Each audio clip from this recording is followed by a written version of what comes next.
Welcome to the Travel Leader Podcast. I'm your host, Rachel Vandenberg. On our show, I interview and connect with leaders across travel, hospitality, and tourism. We talk leadership in our industry, what has shaped them, the successes, failures, and everything in between. On today's show, I'm speaking with Dr. Bryan Williams, owner of B. Williams Enterprises. Before we start, I want to let you know about the Travel Leader community. Every month, I'll be gathering a group of travel leaders to continue the conversation about leadership. This is a group for travel leaders looking to share, reflect, and grow their leadership competencies with the support of myself as a trained coach. Learn more at www.thetravelleadercoach.com. And with that, I would like to welcome Dr. Bryan Williams. Thank you for being with me today. Thank you for having me, Rachel. It's a pleasure for me to be here.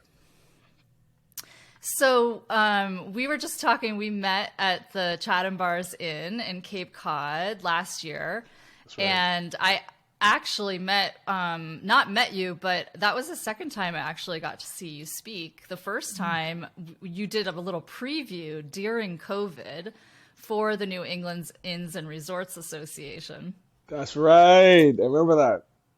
So I got the privilege of twice. And I remember that moment so distinctly because my husband and I sat down and we were watching you speak together virtually.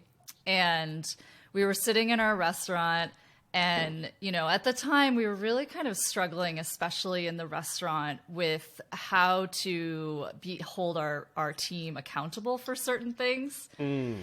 And, there was something you said, and I'm sure you'll get into that later, but it resonated so much about, the things that you allow to happen will obviously keep happening unless you really do something about it. And it was kind of, that's kind of a logical thing, but it struck at the chord of, what a lot of our day-to-day challenges are when we're seeking for service excellence. So that really stuck with me. Good.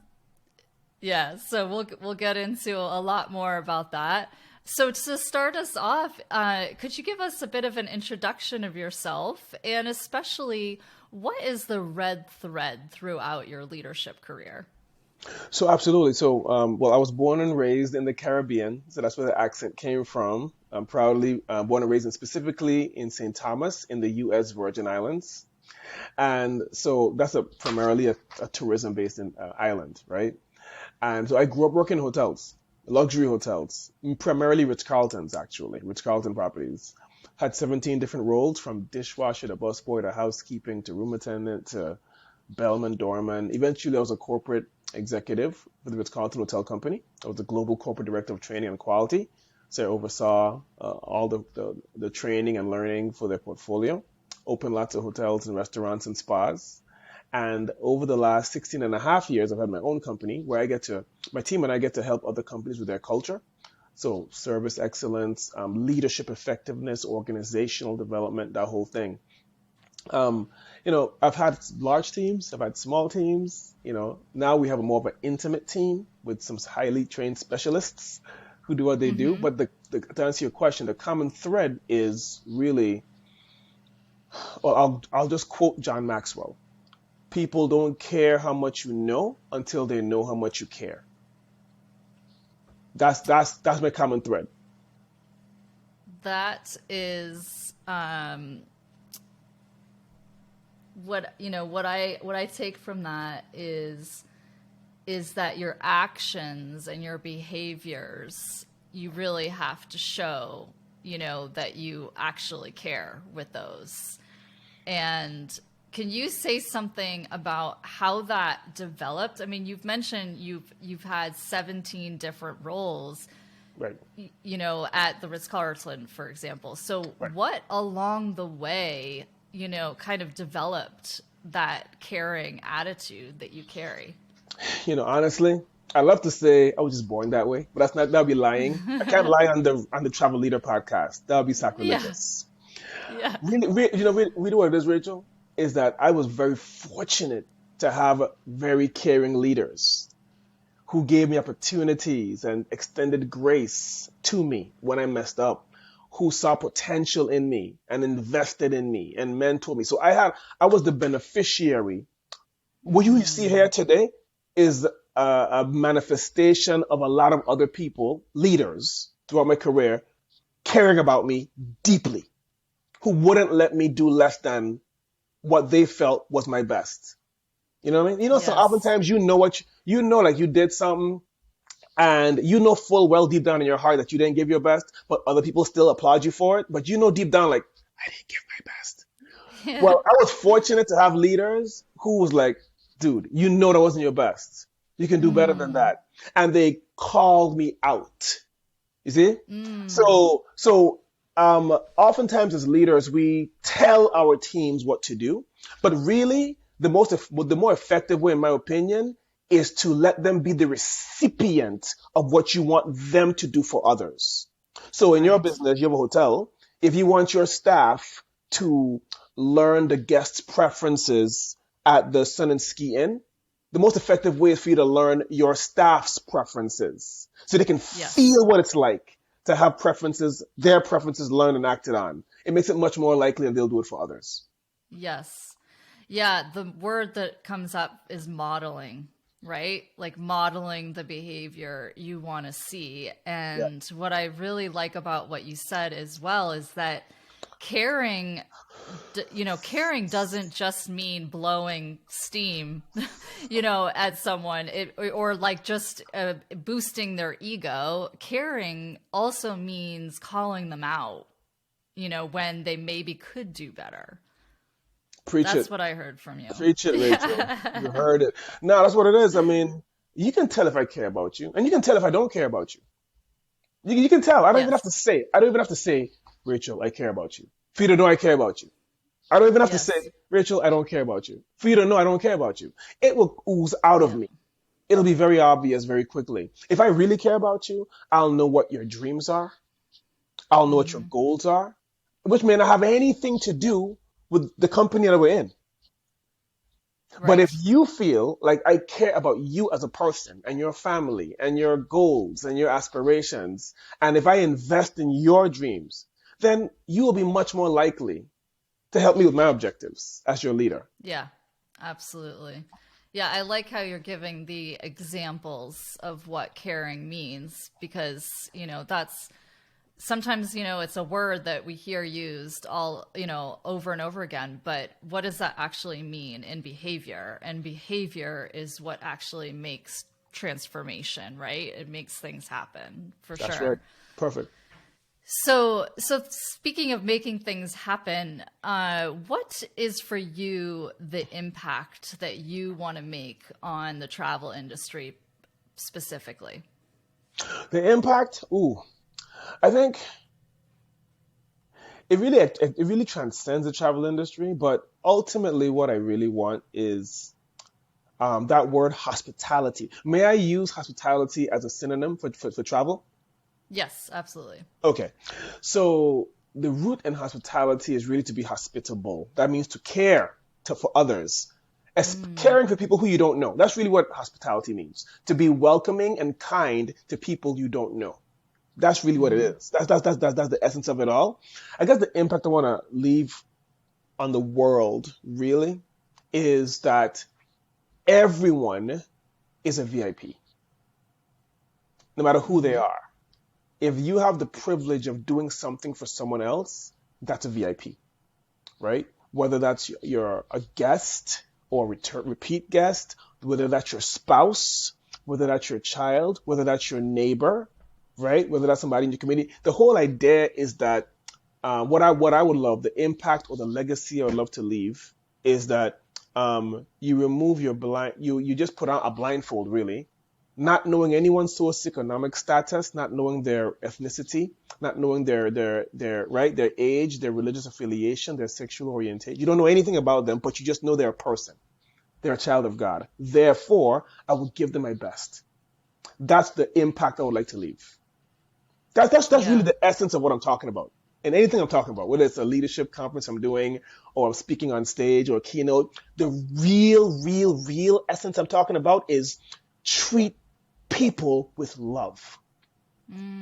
That's all I'm Yeah. talking about.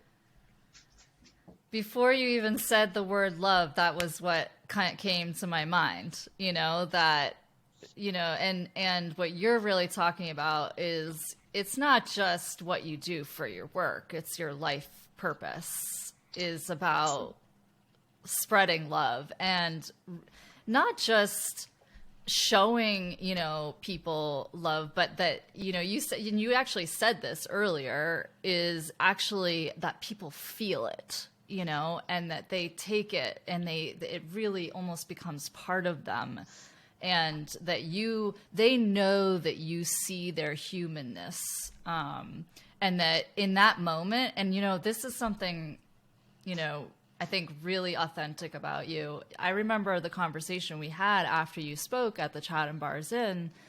And when I was speaking to you, there were hundreds of people there, and there were hundreds of people that would have wanted to talk to you. And when we were speaking to each other, it was like I was the only person in the room. Mm.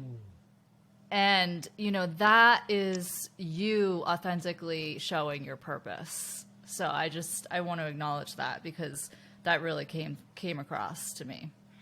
Wow. Well, I received that, Rachel. Because, in my mind, you were the only person in the room in that Yeah. moment. Yeah.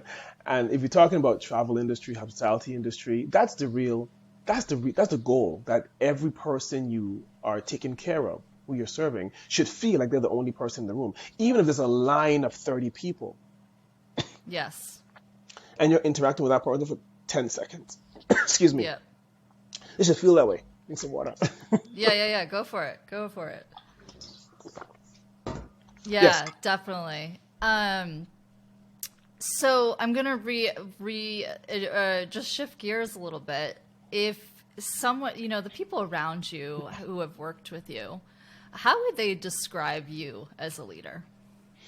Ooh, they would, if there was a style or leadership style, they would describe me. They would probably say I'm a very inclusive style, where I involve them in the planning of work that affects them, right? Because Mm-hmm. right, and I also, they probably would say that I respect them to do the work I have hired them to do. Mm-hmm. They'll probably use those kinds of words. They would probably say I'm very inspirational and I'm very, very encouraging. Like me, words of affirmation is one of my biggest love languages. So I'm an affirmer by nature, right? They'll probably say I'm very encouraging. They'll say that I'm not shy about saying what my standards are, Mm-hmm. right? So if something isn't done to my liking, I tell Mm-hmm. them, I let them know, right? I Mm-hmm. think those will probably be all the. I mean, Karen would come out obviously, but that's what I think those terms would come out. When someone works with me, they usually work with me for years. So I have Yes. very little Yeah. turnover. So That's great. Well, in that level, I mean, you just named off, some very detailed and specific characteristics, and that kind of self-awareness is really important as a leader. Just going back to the first one you mentioned about involving people mm, in the work mm, and being inclusive, mm. what's important about that to you? Yeah. If Rachel, if you are on my team and I want you to be engaged and vested in the team, then I have to engage you. There's no way around that. If I want you to feel like you are owning your work and you are a vested, important contributor to the success of the operation, I have to involve you. And what happens also is that it lets you know that I respect you and I respect your intellect. Otherwise, I wouldn't ask your opinion. I wouldn't involve you in Right. this meeting. I wouldn't get your perspective on it. But I also have to balance that with knowing full well that most adults have never worked in an environment where they've been involved, where they've been Mm, empowered, where they've been delegated to. Like that's rare, actually. I get to yeah. work in my company. I get to work with a lot of companies in a lot of industries. Like most of my clients are not even in the travel industry. Most are in Yeah. other Yes. industries, right? So I get to see this. It's rare to be in a company where where the staff feels empowered or delegated to. That's not the norm. Yeah. So I have to, Yeah. I also, but I'm very selective about who I allow to be on my team. Yeah. Right. So, So that's important. I want to pick up on that. So yes. the, you know, including people and having them be part of the process is really one of the keys to engagement and Yes. having them feel engaged in their Yes. work. Yeah. So you at the end you mentioned you're very selective about who's on your team. So who makes the cut? Yes. I personally, I personally try to only work with people who believe in what we're trying to do. Right? So Yep. my purpose statement for my business is we exist to serve others so they may better serve the world. That's the first thing I wrote when I started this business almost 17 years ago. It's on the PowerPoints, it's on my business cards, it's everywhere. So the reason I bring that up is because for my business, I try to only hire people or even as vendors to work with people who are already like followers of what we do. They're Yeah. either subscribers or they've been a client of mine or they've seen me speak. Those are the perfect ones because now they really get what I'm doing, Yeah. Yeah. right? Yeah. And and even before I had this business, even when I was working, in a hotel or a corporate office, and I was trying to hire people, my thing is like I really wanted to have a conversation about the mission and the purpose, and you have to convince me really as to how that aligns with you. Because to me, it should be a Right. marriage. It should be a Right. marriage. It should be a marriage between your dreams and goals and purpose and the companies. They should work together. Yeah. Yeah, absolutely. Yeah, I mean that's just, I think that what came up for me was it's another example of how you hold a standard, and that standard is what really helps you work towards that purpose and the excellence, and that you're really applying that standard, not just in the day to day, but it's a filter. That filter of excellence is something that you use when you hire people. It's the Totally. standard that you hire. It's the standard that you use for yourself. It's the standard that you teach to other people. I think holding people to standards is really critical as a leader. That's a common theme. No, absolutely. I mean, I wrote about this recently, and I probably put out a video on it recently as well. But the question I always love to pose is, are you the leader you would want to have? Are you the Yeah. leader you would want to have? Like, or describe, or another way I've done it in the past is like describe the ideal leader. Like, what do they say? What do they do? How do they make you feel? And after we kind of articulate what the ideal leader is in your mind, then the last question is, are you that leader? Yeah. There's like oh crap. Right. Right. I guess I got some work to do. But that's good though. That's good because then that's an Yes. opportunity for improvement, right? Yes. I think Absolutely. the best leaders are definitely self-aware, right? They're Yes. self-aware, or they're which is the process. Yeah. Because I'm sure in your case, Rachel, given your role, what you do, the higher up you go in the organization, the more difficult it can be to receive authentic, honest feedback about your leadership style from those who you're Oh, leading. yeah. The higher up you go, and because the higher up you go, people don't want to, ruffle feathers or make waves or right. So you can easily be surrounded by yes people who agree with everything you have to say, right? And the problem with that is that as a leader, particularly a senior leader, you can genuinely have blind spots and not Yes. know you're offending people or not know you're being ineffective because people won't tell you. And the only way around that is to solicit insight about yourself. Yes. Absolutely. That is such an important point.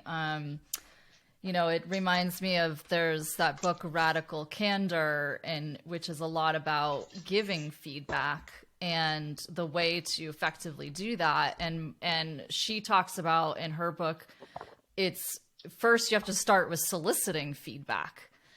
And what do you think though? Because you hit the nail on the head. It's so difficult to get honest feedback and from people. And even if you ask it to an employee, you might get a very sugar-coated, "Oh, everything's fine," and then you hear somewhere down from somebody else, Yes. something totally different. Yes. So how do you create that environment Yeah. where everyone's giving honest and truthful feedback? Yes. Well, it starts with laying the expectation, saying from the very beginning, say, look, I'm the kind of leader. I want us to have openness and transparency. I would say that out loud. Then I would say, don't let me have spinach in my teeth. I've said that to my team. Don't let me, if I'm with you and you see spinach in my teeth and then you don't tell me something and I go to the bathroom and there's spinach in my teeth, I'll be upset at you. Yes. For not, right, lifting me up. So make sure I'm going to tell you you have spinach in your teeth and you tell me. Let me know. Yeah. And what I would do as well, if we have let's say there's a new initiative, a new standard, something and I want to get people's honest perspective, and I get oh yeah, that's good. Whatever you say, that's fine. That's fine. I'll be like, no, it's a problem if everybody's agreeing with me because I'm not that smart. I say that, Then if it's always like affirmative responses, I'll say, you know what? How about this? Tell me one thing that could make this even better, whatever this is. And if they say, well, I don't know, then I'll say, that's okay.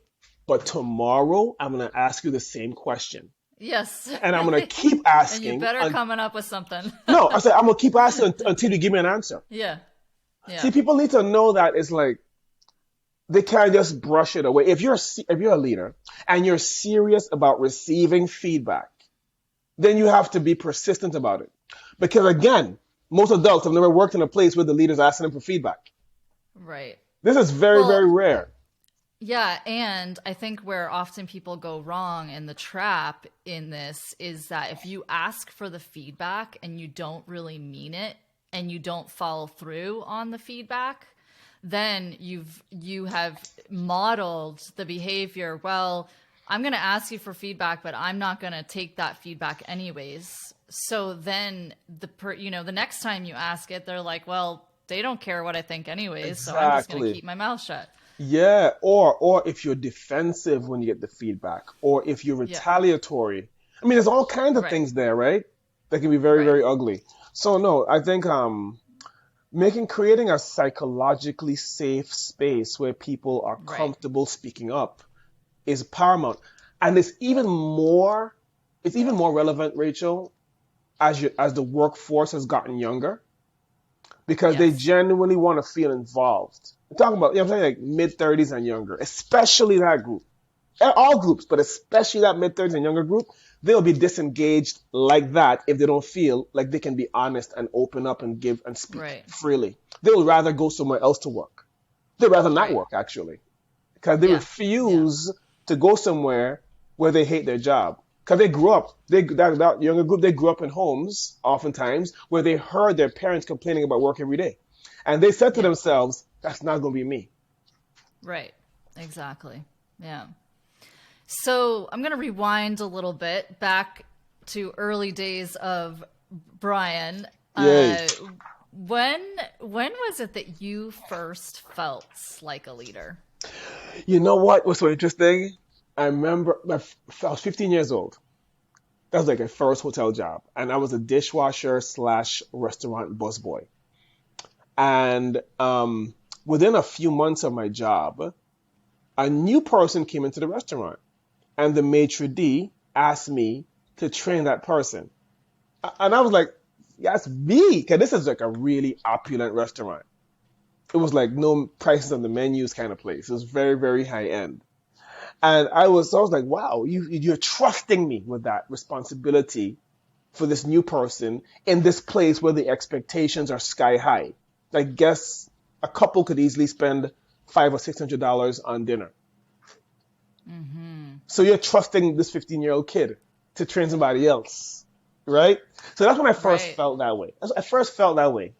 I think that really made a big impact. And every job I ever held, without me asking to do it, the managers would always give me the new people to help and support and to train. Yeah. Yeah, that speaks to how important it is, to have the mentor above you or your supervisor leader above you recognizing and seeing the leader in you and taking that step to give them something, a tangible responsibility to carry out that leadership, and how much those moments define their next step in their career. Oh my gosh. I remember totally. I remember, right? So the last job I held at the Ritz-Carlton St. Thomas was Director of Training and Development. So I was in charge of all the training, education for this luxury hotel. Then I got a promotion and I got a transfer and a promotion to move to the Ritz-Carlton in Atlanta. The corporate office was there at the time. So I was Director of Training and Director of Quality. I had two jobs, Director of Training and Director of Quality at the Ritz-Carlton Atlanta. The corporate office was in Atlanta. I remember this distinctly. The vice president of learning and development for the entire Ritz-Carlton Hotel Company, her name was Theo Gilbert Jamison. And she invited me to come to the corporate office to be a part of a strategic planning meeting for the training operation for the Ritz-Carlton company for the following year. So she invited me to come up there. Now, keep in mind, I was maybe 25 years old. Wow. I was 24, 25, I was about 25 years old. So she invited me to come That's up pretty there. significant. Yeah. Yeah. So those moments, man, you felt that sometimes in your life you feel like a seismic developmental milestone in your life. That was Yes. one of them, Yes, you know? absolutely. And then at that point, it's in the ball's in your court. Do you then seize that opportunity? Yes, and I've dropped the ball many times, Yeah. so Well, yeah. Speaking of dropping the balls, that relates to another question that I ask is about your successes and failures. yeah. What are those successes and failures that have shaped you? Well, successes, I've already listed out a couple of them, right? In terms of being trusted and so on. I think, man, so in my case, I was going to school full time and working full time from 15 years old up and through until I got my doctorate. I was always in school full time, right? Wow. So that was a major success in terms of that. But also, I think another major success is when I left the corporate world to start this business, it was a complete leap of faith. There was no savings, and it was kind of abrupt.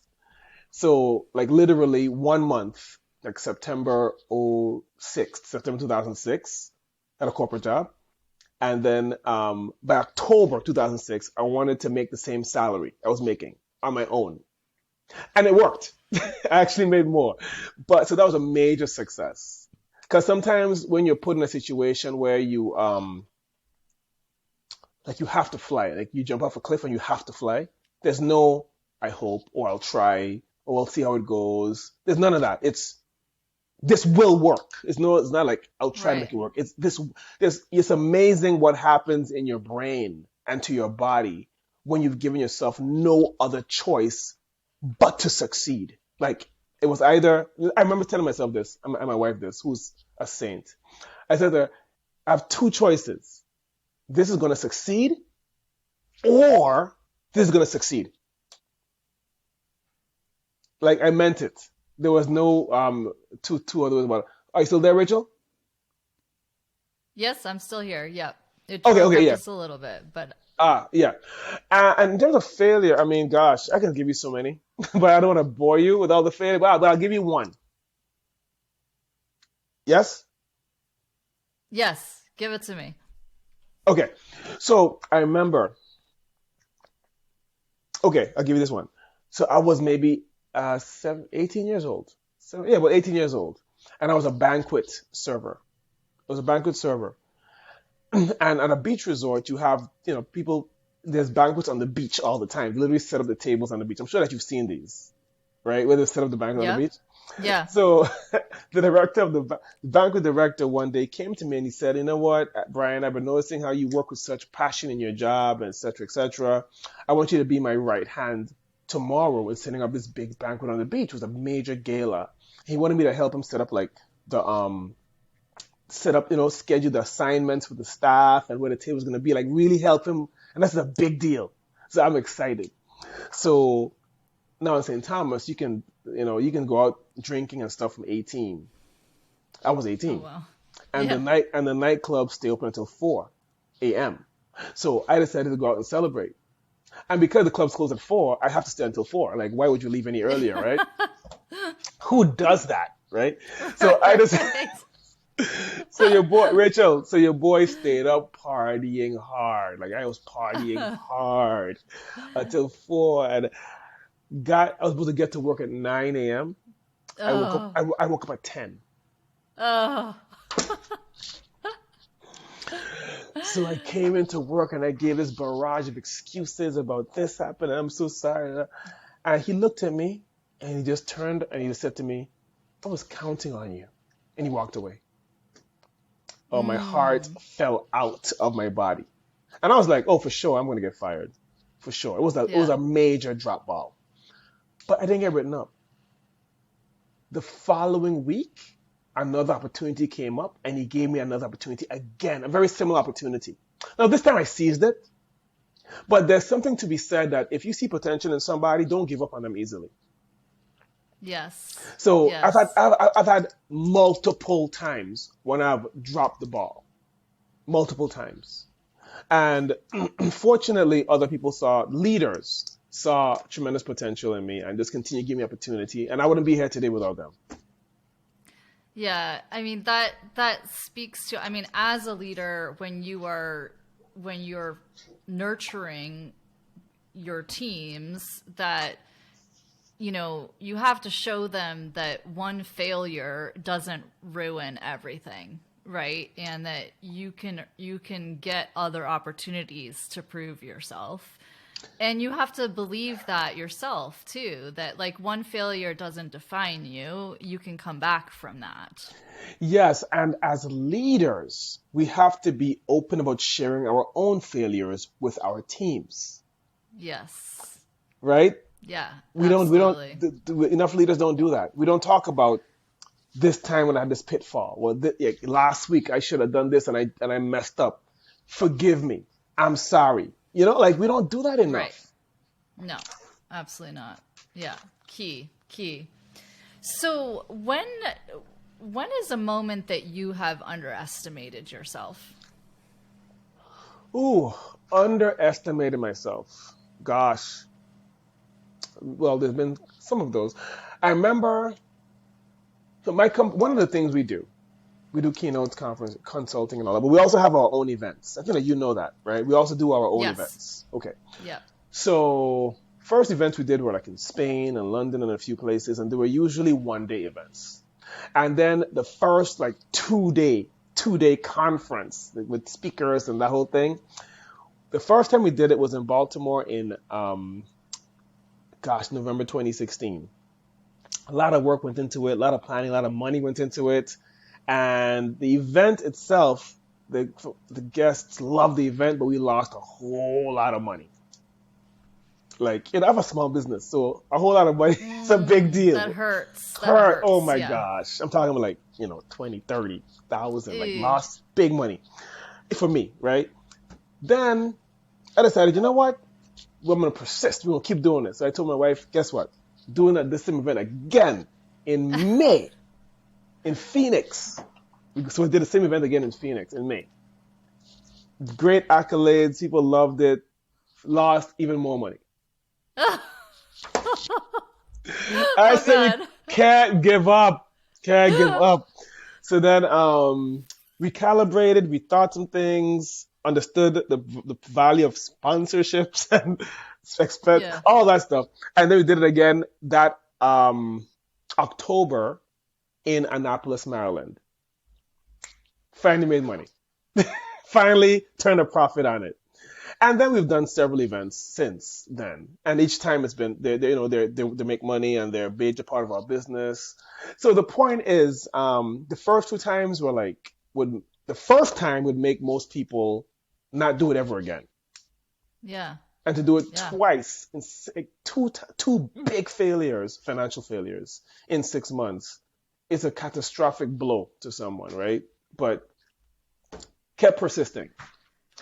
Well, so yeah, I mean, I'm having a hard time hearing of moments when you underestimate yourself. I mean, I think that's what attracts, you know, that's what attracts me to your character is that you have such energy and ambition and belief in this will happen. I mean, it speaks to what you said before about there was no choice to fail and, you know, just giving it, going all in Yeah, on it yeah. and believing that this can really happen, and learning from the failures just kept you going every time.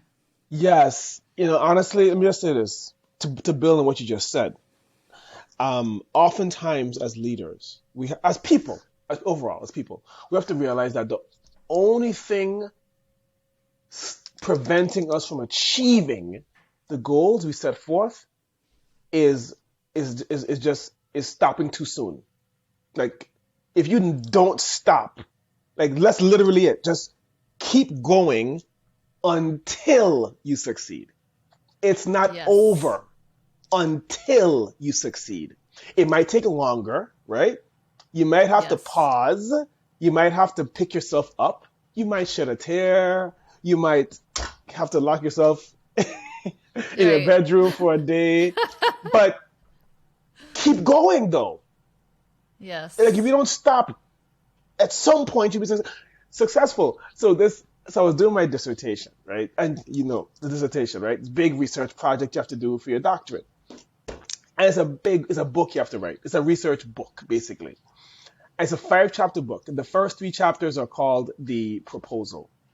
And you have to write this proposal, which takes a long time, to submit it to the university's academic review board. And the university's academic review board has to um, approve your proposal to continue on with the research. They have to approve it. They have to say this study is worthy of the university's backing and it's significant enough and it's original. It has been original, right? Right. Concept, da, da, da.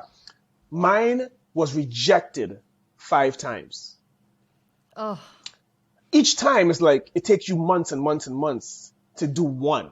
It's like you put your whole heart, your whole mind, you did your vision board, you fasted, like you prayed about it, and it still didn't work. 5 times. And I remember perseverance.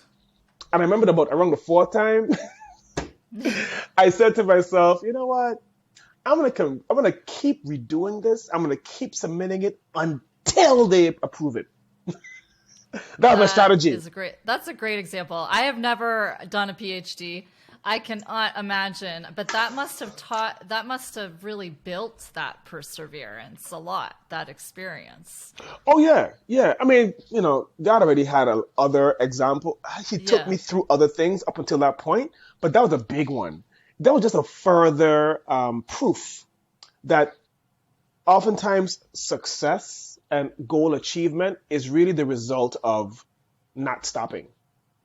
Yeah. Yes, absolutely. Yeah, I mean that mindset. I think when you face failures and setbacks, you can start to like look at external factors and well, that person is just lucky and that person had more money and blah blah blah. What Great. all these Yeah. other reasons. And, that mindset of perseverance really sets the great people, the great leaders and the successful people apart from those people who they just stop. They just stop. Like you said, they don't keep going. Yeah, yeah. And I'll say this one last thing, Rachel.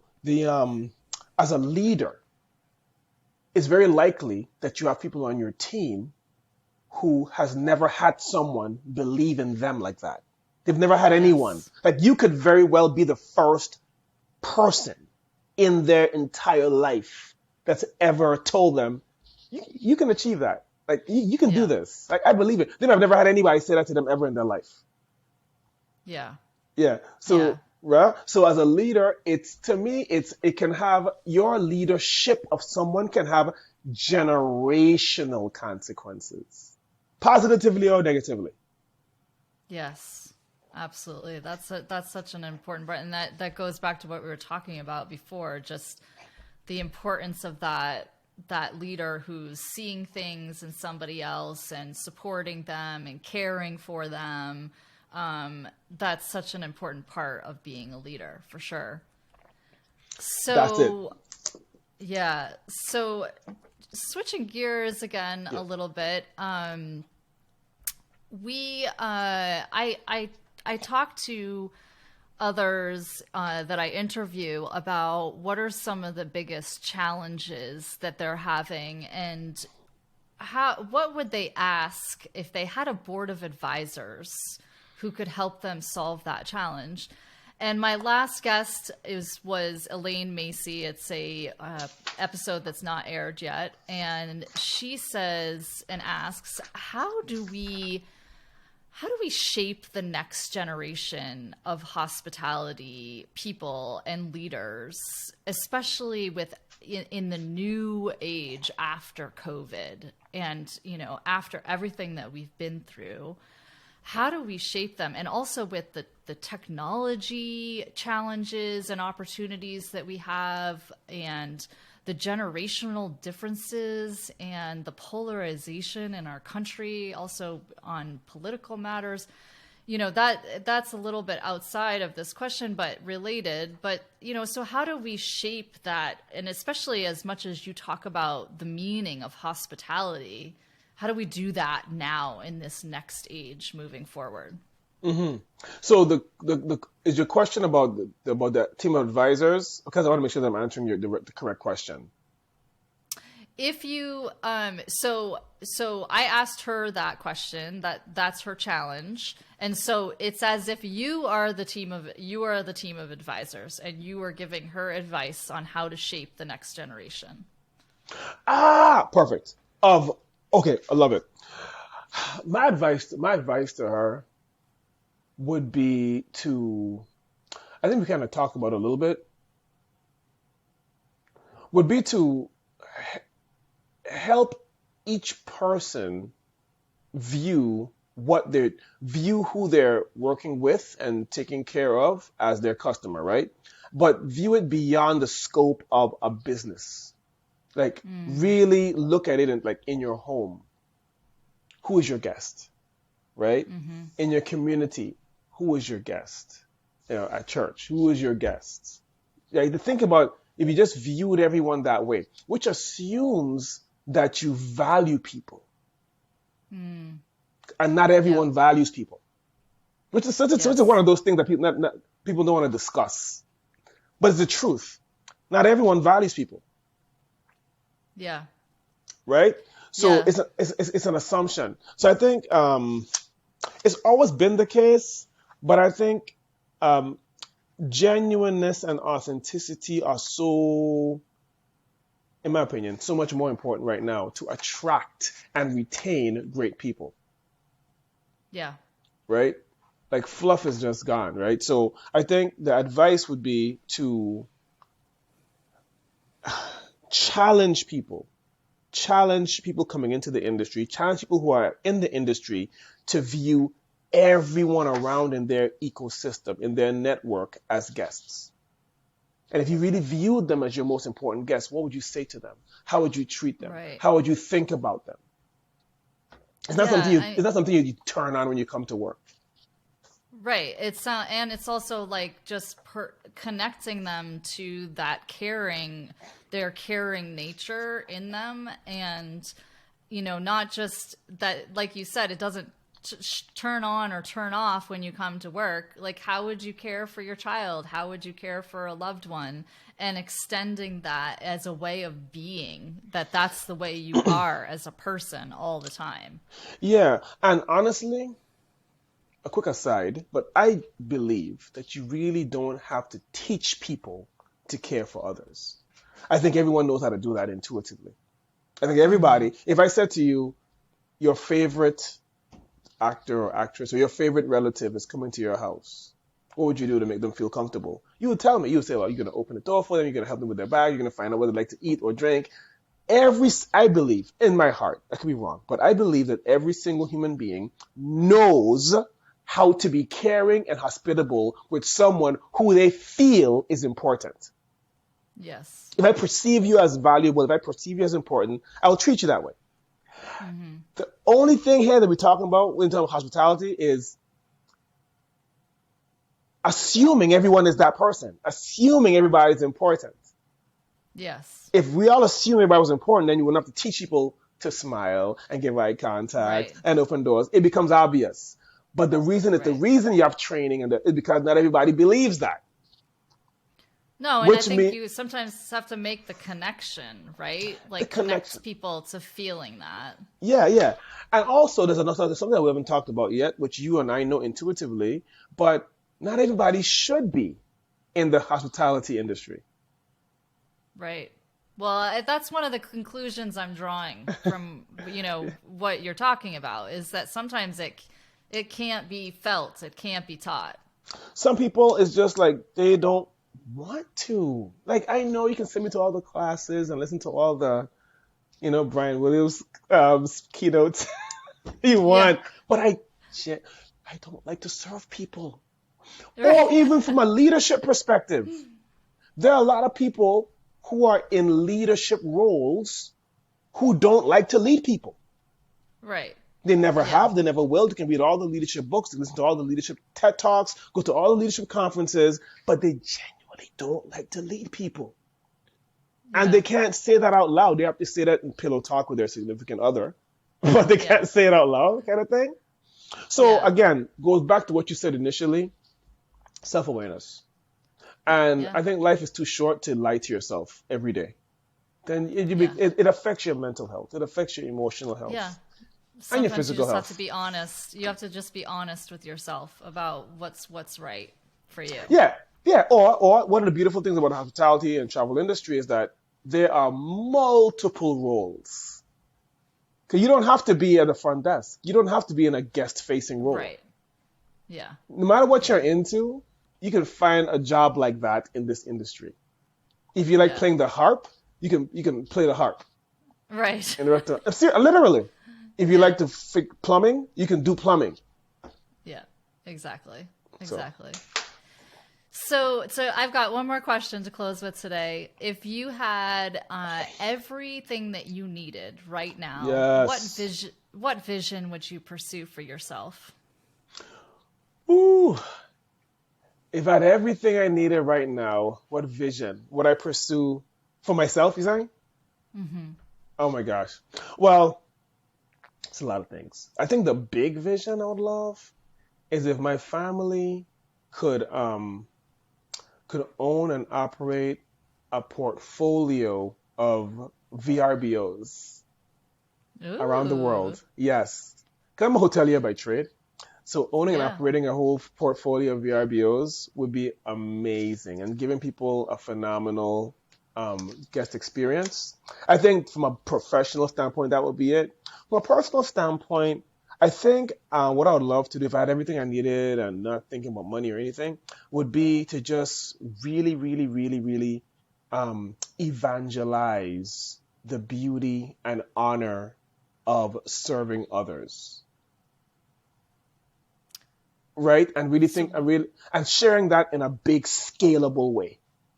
I'm talking about like if you are a teacher, if you're a bus driver, if you are airplane pilot, I don't care. Like really evangelizing what serving looks like. Yeah. Right? And what that means. Yeah. And when you say evangelizing, can you be more specific about what that means? in this context? Yeah, broadcasting it, talking about it, Yeah. and really, so talking about it, like really spreading the word, but also, if I'm just being completely honest, tying it into your faith, tying it into your deeper belief, your faith on how this is our God-given responsibility to love and care for one another, right? Like for me, a day does not go by where I don't think about, there's a verse that I love. I read the Bible every day, right? John 15:12, it says, this is what Jesus said. He said, "This is my command. Love each other in the same way I have loved you." That means it's sacrificial. That means I don't have to even like you right now to serve you. That Yeah. means that you could get on my last nerves and I'll still serve you. Yeah. That means that me serving you really doesn't have much to do with you at all. It's me being obedient to my God, right? Yeah. And commitment, devotion, Yeah. loyalty. Yeah. Yeah. If I'm serving you the right way, you should feel it. Yeah. You should feel it. It should be distinctive and from the heart. Wow. I'm getting goosebumps. Bryan, we've come full circle today. Love, care, perseverance, faith, service, so many amazing themes. I really just want to thank you so much for joining us, and I'm sure that anyone who listens today will really, to this episode, is really going to get so much out of it. So thank you so much, Dr. Bryan Williams, for joining us today. I've really loved our conversation. Until next time, I'm Rachel Vandenberg, and this is the Travel Leader Podcast.